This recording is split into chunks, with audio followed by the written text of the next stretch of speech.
दोस्तों आपको पता होगा दिल्ली में भाजपा की सरकार नहीं है, पंजाब में भाजपा की सरकार नहीं है, हिमाचल प्रदेश में भाजपा की सरकार नहीं है, बिहार में भाजपा की सरकार नहीं है, झारखंड में भाजपा की सरकार नहीं है, राजस्थान में भाजपा की सरकार नहीं है, पश्चिम बंगाल में भाजपा की सरकार नहीं है, उड़ीसा में भाजपा की सरकार नहीं है, आंध्र प्रदेश में भाजपा की सरकार नहीं है, तेलंगाना में भाजपा की सरकार नहीं है, छत्तीसगढ़ में, तमिलनाडु में यहां पर भी भाजपा की सरकार नहीं है, केरला में भाजपा की सरकार नहीं है, जम्मू कश्मीर में भाजपा की सरकार नहीं है, कर्नाटक में भाजपा की सरकार नहीं है।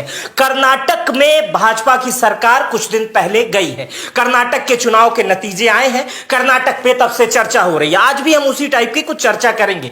लेकिन दोस्तों इतने लाइन से मैं बताया, भारत में 28 राज्य 8 केंद्र शासित प्रदेश है, 15 में भाजपा की सरकार नहीं है, लेकिन पूरे देश में एक नैरेटिव बनाया जाता है कि देश भर में भाजपा की सरकार है।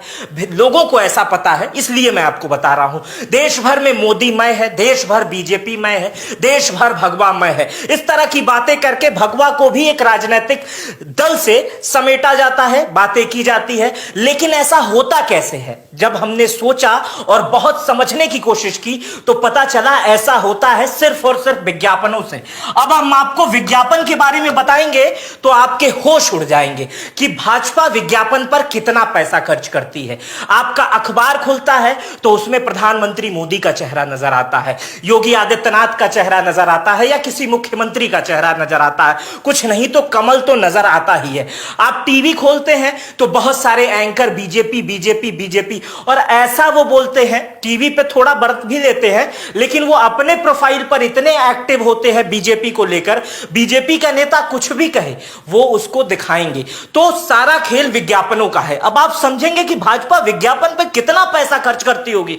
थोड़ा सा खर्च करती होगी, कितना खर्च करती होगी, सुनेंगे तो होश ठिकाने आ जाएगा। समझिए भाजपा विज्ञापन पर कितना पैसा खर्च करती है। भाजपा ने अब तक 6491 करोड़ रुपया, सही सुन रहे हैं, 6491 करोड़ रुपया विज्ञापन पे खर्च किया है। कितनी बड़ी रकम है। कौन बनेगा करोड़पति में? आदमी 1 करोड़ रुपए जीतता है तो कितना खुश हो जाता है, टीवी चैनल कितनी बार दिखाते हैं। लेकिन समझिए भाजपा ने विज्ञापन पर 6491 करोड़ रुपए खर्च किया है। अब आप ये पूछेंगे कि ये मैं आंकड़े लाया कहां से हूं? ये आंकड़े संसद ने बताया है। संसद में एक सांसद हैं एम सेल्वराज, इन्होंने 13 दिसंबर को लोकसभा में एक सवाल पूछा कि 2014 से लेकर अब तक कितने पैसा विज्ञापन पे खर्च किया जा चुका है।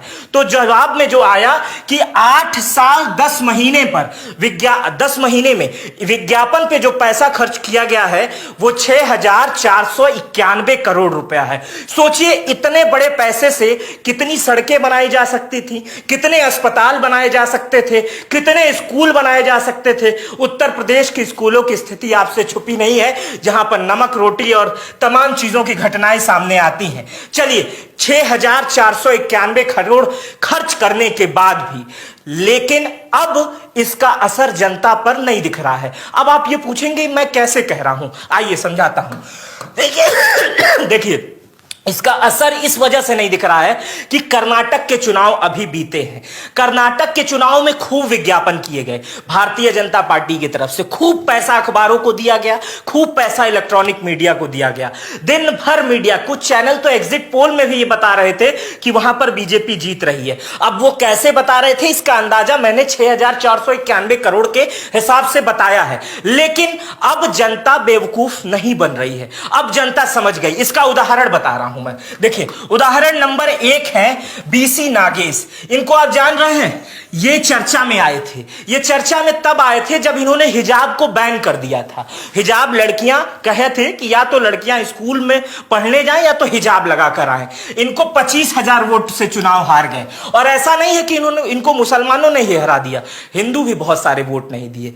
जिस क्षेत्र से आते हैं वो हिंदू बाहुल्य क्षेत्र है, वोट नहीं दिए तभी 25,000 वोट से हार गए। दूसरे बता रहा हूं, दूसरे सीटी रवि कुमार हैं। ये देखिए चश्मा वश्मा लगाए जो बैठे हुए हैं सीटी रवि कुमार, ये भी चर्चा में तब आए ये कहे कि हलाल मीट नहीं कर्नाटक में आएगा। हलाल और झटका पे बाद में प्रतिबंध पे बात करेंगे, लेकिन आप जब सीटी रवि कुमार के बारे में विवादित बयान करके गूगल पे सर्च करेंगे तो इनको हजारों बयान गूगल पे मिल जाएंगे। मेरी कुछ मर्यादाएं हैं इसलिए मैं नहीं बता सकता हूं कि इनके विवादित बयान क्या है, लेकिन ये दोनों विवादित बयान देते रहे, लगातार धर्म को बांटते रहे, लगातार ऐसी गतिविधि पैदा करते रहे कर्नाटक में जिससे दो धर्म एक दूसरे से नफरत पैदा हो जाए, लेकिन ऐसा हुआ नहीं। लोग समझ गए थे ये विज्ञापन है, ये मजाक है, ये हमको आपस में लड़ा रहे हैं, इनके बच्चे अमेरिका में पढ़ रहे हैं और ये हमको आपस में लड़ा रहे हैं, लेकिन ऐसा नहीं हुआ। लोग समझ गए और ये तो हारे ही, इनके साथ 12 मंत्री और चुनाव हार गए। सोचिए जिस प्रदेश में 12 मंत्री चुनाव हार जा रहे हो उस प्रदेश में विज्ञापन का क्या असर होगा।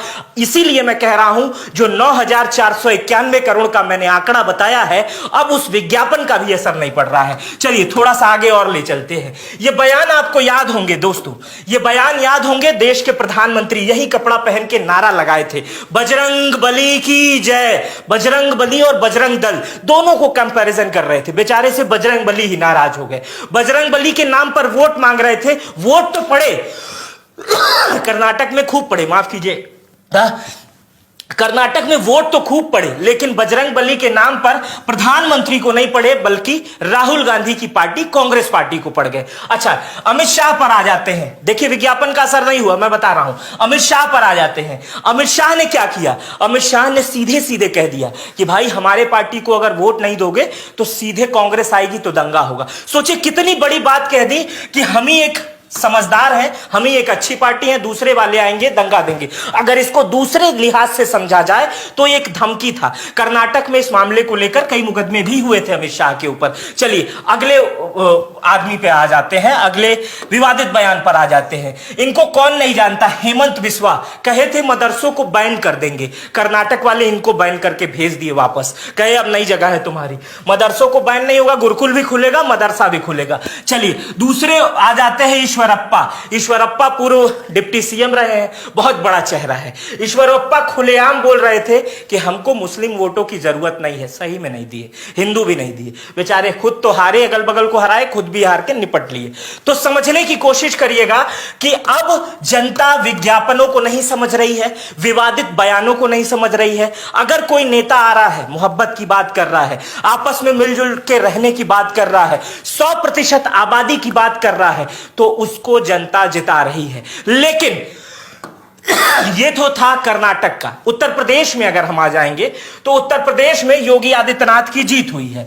अब ये कहा जा रहा है कि योगी आदित्यनाथ जो है वो नरेंद्र मोदी से बड़े नेता हो गए हैं और नरेंद्र मोदी का जादू खत्म हो गया है, नरेंद्र मोदी टाई फिश हो गए हैं।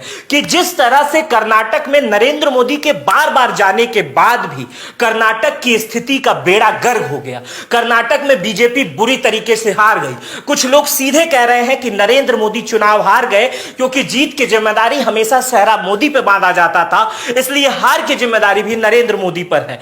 वहीं बीजेपी के जो योगी आदित्यनाथ है वो उत्तर प्रदेश में भारी जीत के साथ आए हैं। तो समझने की कोशिश करिएगा कि उत्तर प्रदेश के योगी आदित्यनाथ का कद जो है वो कहीं ना कहीं नरेंद्र मोदी से अधिक बढ़ रहा है। खैर लोग कहते हैं कि अमित शाह और मोदी को यह नहीं पसंद है कि योगी आदित्यनाथ बढ़े, लेकिन निकाय चुनाव में जिस तरह से सारी की सारी अधिकतम सीटें योगी आदित्यनाथ ने जीती हैं, लगातार प्रचार कर रहे थे, 52 बार प्रचार करने गए हैं, गली मोहल्लों में वोट बांटने गए हैं। वहीं इनके प्रतिद्वंदी अखिलेश यादव कम प्रचार कर रहे थे, लेकिन योगी आदित्यनाथ को अब कहा जा रहा है कि नरेंद्र मोदी का जादू खत्म हो गया है, नरेंद्र मोदी टाई फिश हो गए हैं और योगी आदित्यनाथ आगे आ रहे हैं। 2024 के पहले योगी जी को आगे ला देना चाहिए, नहीं तो 2024 में बीजेपी का बेड़ा गर्क होने वाला है, क्योंकि अब लोग नरेंद्र मोदी के नाम पर वोट नहीं दे रहे हैं। फिलहाल आप इस मामले को कैसे देखते हैं, आप कैसे समझते हैं? क्या सही में योगी आदित्यनाथ का कद बढ़ रहा है और नरेंद्र मोदी का कद गिरता जा रहा है? क्या लोग अब विज्ञापनों पर वोट नहीं दे रहे हैं? क्या अब लोग हिंदू मुस्लिम करने से अब वोट नहीं दे रहे हैं?